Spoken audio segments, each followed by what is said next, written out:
যাদের জন্মকুণ্ডলিতে রবি শুক্র দারিদ্র যোগ করে বসে আছে তাদের লাইফে কিন্তু অলওয়েজ ডিসস্যাটিসফ্যাকশন থাকবে, মানে কোনো কিছুতেই তারা স্যাটিসফাইড হতে পারবেন না এবং সব কিছুতেই একটা অভাব, মানে মানসিক অভাব, আপনার যাবতীয় জায়গায় একটা অভাব তৈরি হবে, আর্থিক অভাব, শারীরিক কোনো জায়গা থেকে একটা অভাব, যে আমি এটা করতে পারছি না, সেটা করতে পারছি না।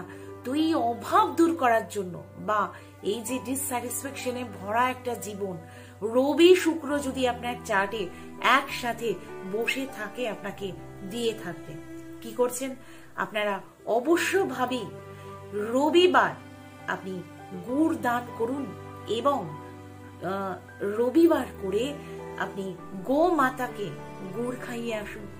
দেখুন আপনার যাবতীয় রবি শুক্রের যে নেগেটিভিটি আপনি পাচ্ছেন সেখান থেকে মুক্তি পেয়ে যাবেন।